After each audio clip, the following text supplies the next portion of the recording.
Hi everybody, I'm Haley Rich with Coldwell Banker, and this is Rod. Remind me how to pronounce your last name? Mashat. Mashat. Rod Mashat. I'm only in her office.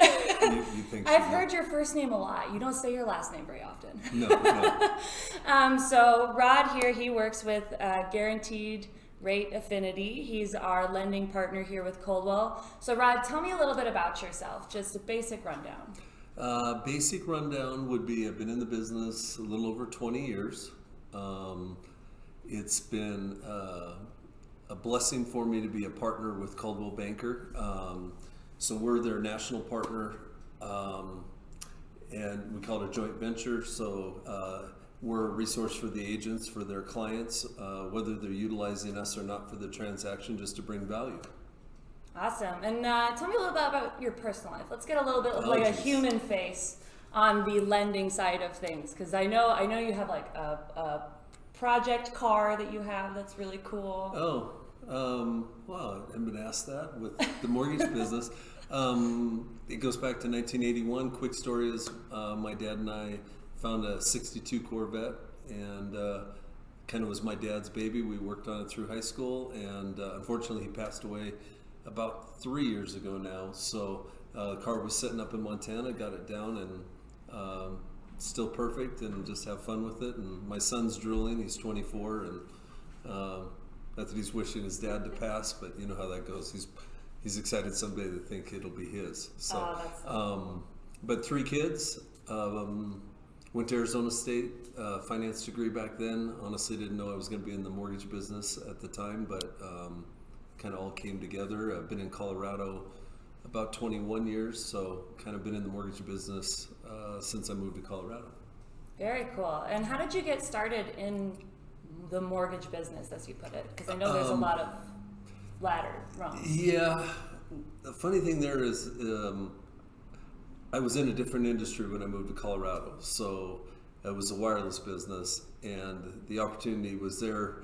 Long story short, 3 months of being in there, the company that was supporting me out of Texas shut down, and I found myself sitting up here, what am I going to do? And I ran into a friend of mine that I had known who was in the mortgage business. He kind of just took me under his ropes, taught me a little bit about it, and I thought the most exciting part was helping somebody get into a house, and to see that process go together. And really, if the mortgages are done right, and it's not an easy business, but it's not that difficult. It's nothing you should be afraid of.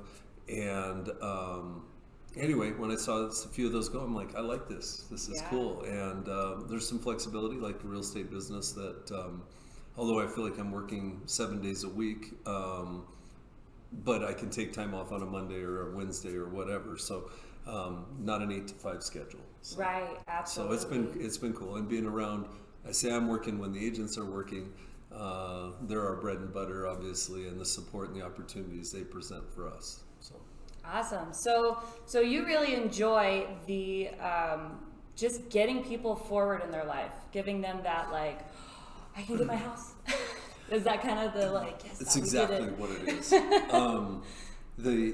I think when I talk to people, in most cases, unless they've gone through the process a few times, first-time home buyer, I think there's a lot of apprehension.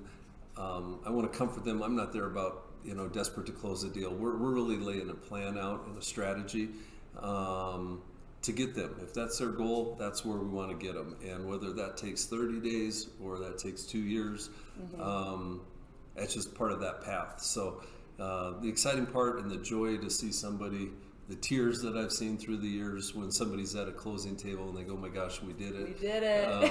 Which I think you can probably relate to a little as well. So agents get plenty of that. Yeah, I mean that's the one time, because it's not fun to probably talk to a lender. Or you're all nervous about it, or oh my gosh, what they're always thinking the worst case scenario. But if there is a challenge, we address that. We want to work through that, whether it's credit or who knows. But we're better to get that. Our goal is to get that borrower in the best position possible to make that happen. Absolutely. So. Would could you think off the top of your head like 3 things to maybe start a deal successfully, right? Because a lot of people start somewhere in the middle and then they start backtracking so that they can get to the beginning, and they don't realize they've done that until they're like, oh crap. Yes. I don't even know what my budget is. Yes. I think simply put, obviously the opportunity in most cases for us comes from a real estate agent. So Haley's like, hey Rod, I got somebody for you to call. So key thing is exactly what is it that our goal is, because a lot of times, which is a good problem, I'd say, is that somebody can qualify for more house than they even want. And what our goal is to basically, it takes 5 minutes to get a basic starting point, an application. We're looking at the whole picture. What do we have to work with?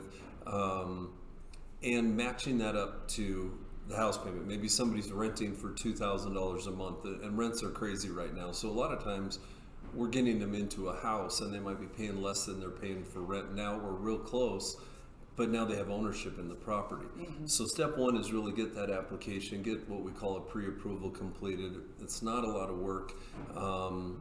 Usually within a day. I mean, a lot of lenders say 10 minutes. In theory, if we get on it right away and that's all we're working on is that deal, we can get it turned around quick.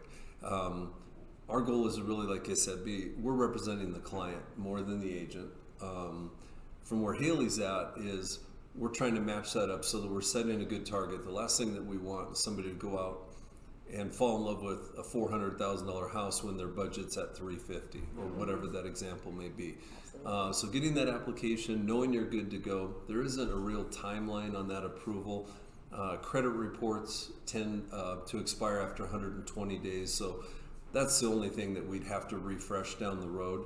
Assuming they're kept paying the bills that we're, same employment that we're working with, that approval's good. You just know you're good to go. So when you get out there looking, you have the confidence that you can do it. And there are different tactics, which I think maybe a follow-up phone call or talking with the client on how you position that offer. What do we have to work with? Different tactics to set our offer aside. I think from where Haley and I are at, if I can say this, is our goal obviously is to get you under contract. So anything we can do to separate you, make our offer stand out, that's our goal. We need us to be at the top of the list from a seller's perspective. Absolutely. So you mentioned earlier you were talking about your free second look. Tell me a little bit about that. Yes. What we've been doing, and it's really for Coldwell Banker agents and their clients. It's all about a lot of times, when you talk to Haley, you might have a good friend that's in the business. And again, our goal isn't to try to say, hey, you have to use us. Our goal is, with this second look, is basically like it sounds, is let's see what you're being provided, what type of loan package they're sharing, what's the rate, what's the fees. Those are key things. We'll take a look at that just on us, send it over to us. If we feel you're getting a fair deal or a good deal, we're going to let you know that. It's just a comforting thing, and it's a value we want to bring to clients of Haley's. And if we feel we can beat it, don't get me wrong, I'm going to be the first to say, hey, I think I can save you a little bit of money or get you a little bit better interest rate based on what we're looking at. So it's really just to help that client, make sure you walk away comfortable that you're getting a good deal. I guess that's the answer. Absolutely. And you do that free of charge. Yep. Because it's important to us that even if you don't choose them, you know that you're not getting the short end of the stick, which that's happens. Exactly right. Which happens more than most people know. I mean, lending practices are better, much. We're a big company, and we have a lot of resources and tools, and we're not always the cheapest out there. I don't mean to say that, but we're tough to beat. And without sounding wrong, sometimes the family member or the best friend assumes you're just going to utilize them, and it might not be the best deal. So if anything else, you can come back and say, hey, this guy over here has given me this, and maybe you can get them to sharpen the pencil too. So. Right, absolutely. So when most people think lending and loans, they think interest rates. Where are we seeing interest rates right now? Well, the bottom line, in my opinion, 20 years of doing this, is rates are on the climb. Okay, nothing dramatic. We've been spoiled over the last few years for sure. So spoiled. 2 point what? It was in the 2.5 to 2.3 quarters, 30-year fixed position. Fixed rate, nothing can ever change. They're creeping up. They're probably in the low threes right now. The market has sustained itself right now. What I mean by that is, without getting too technical, inflation and inflationary scares works against interest rates. So there is absolutely a concern with inflation in the market that we're in right now. So that's putting pressure to raise interest rates. When we have something unfortunate, which I don't like to talk about, it could be a war going on somewhere in the world. This COVID is probably the thing touching us close to home now. When there is COVID concerns that's going to negatively impact the economy, that puts pressure back down to help us in the interest rate environment. So right now we've got inflation and this Omicron, I think they say, if I heard that right. I don't know if I know how to pronounce that either. I don't. There's too much. But I don't think COVID's going anywhere right now. Again, I'm not a professional to speak to that. I think it's something we're going to deal with as a part of our culture and our life moving forward. Just keeping it contained is obviously everybody's goal. So when you have pressures of the COVID working against higher inflation, they're kind of leveling out. So recent concerns with this Omicron is why I brought it up, kind of help push the rates and keep them where they're at, which if I were to predict into the future, probably maybe mid next year, we might be in the 3.5 range. Don't hold me to that. And rates, putting it in perspective over my career, are as good as it gets still. And I think that's been the biggest fear. We've been so spoiled.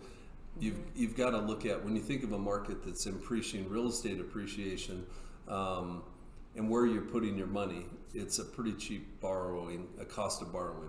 Oh God, it's almost free money. Not quite. It's as close to free money as you've been able to get for a very long time. Yeah, it's cheaper than a student loan. What are the highest interest rates you've seen in your 20 years? Probably around the 7.5, 8.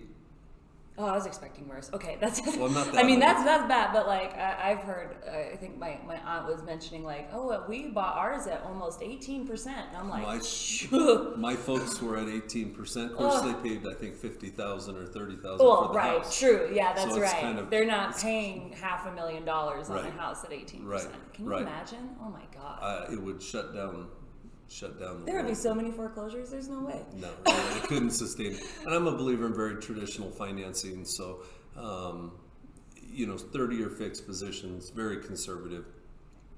We do all sorts of products and programs, but if somebody's asking me, I'm thinking conservative. Let's keep ourselves protected and Absolutely. yeah. Don't ever go above what you're comfortable doing. No. What And you're then, sure you can do. when you have home prices rising and you have rates rising, it does affect, that there is a cost of waiting, I guess is what I'm saying. And again, I have no timeline on anything, but I don't think Colorado real estate's going to slow down. It's been a strong market for a long time, and it's time to get in, get your money working for you, take some of these tax benefits that are still available. So I'm a little biased versus renting. So. Well, and the second you stop giving your money to somebody else's home payment, Yeah. you'd start putting it in your own pocket. That's exactly Then right. you could start making some money. I was renting for probably 5 years at over $2,000 a month, and oh my God. Oh my God, it was not even funny. Nothing to show for it. And Nothing. There's something about after you close on a house, pulling up to the driveway with the keys in your hand and opening that door knowing it's yours. It's a pretty powerful thing. And knowing that like when you make payments, they're still kind of yours because you own the asset essentially. So in a way, you're putting money towards what you'll sell that for, and you're not giving it to somebody else. There's no difference in writing a mortgage check, in my opinion, than funding a 401k or investing in wherever you may invest your money. Absolutely. Because that's your equity. So probably pretty obvious, but 3 or 4 or 5 years, you're probably on that first house. You're not buying a dream house. You're getting yourself in market.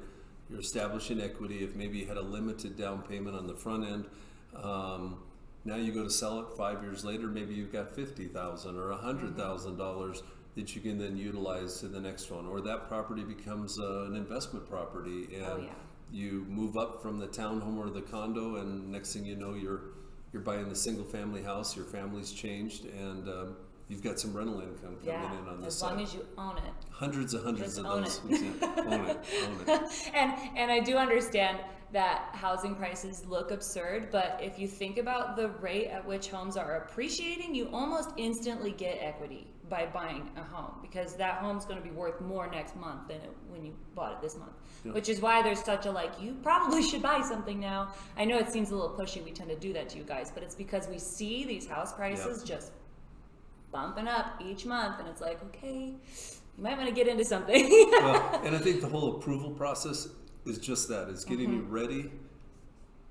You're open to looking when it pops and you find the right house, you're ready to go. That's really where my role is just getting somebody ready, knowing they have the confidence when that house pops, because you never know when it's going to. You're ready. You're not starting panic on a Saturday. Right. I want it, but I don't know if I can have it. Right. You don't want to be in that position. You want to know what you can get when you can get it. So I guess to finish this off, I mean, do you have any other advice, for those that either have never gotten a loan or have and it's been a very long time?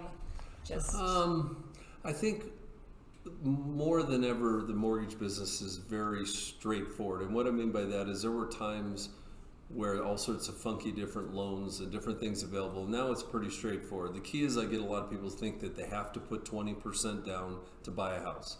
You can get into a house for as little as 3 to 5%. There's the process is we look at pay stubs, we're looking at income, we're looking at debt. There's a calculation that we do to find out, based on that percentage of income versus debt, what somebody can qualify as a house payment. And it's pretty straightforward. We look at our cash to close, we look at credit. Credit's not a make or break, but there's no secret. The better your credit is, the better the potential financing is. So if we need to take a little bit of time to work on that credit, then that might be step one. And I think just being prepared is my best advice. I mean, ready to go. I obviously am a believer in owning real estate, and I think it's a big part of somebody's long-term financial plan. Absolutely. Well, Rod, this was wonderful. Thank you so much. And I hope this was helpful for all of you. I know that, these interviews will eventually compile to something where you can just go into the backlog and just find out what it is that you don't know yet, because there's so much that people just, it's like some opinion. There's some hearsay. I heard this, I heard that. So it's good to have straight from the horse's mouth exactly what the lender does and exactly what to expect, and a little bit of advice. And I really appreciate this. This is great. I'm grateful. I don't do a whole lot of these, and I know I abducted him from his regular job. Yeah, no, we're busy, and we're blessed to be busy, and certainly a phone call away. Reach out to Haley. We'd love to help. And thank you for allowing us to be a part of this.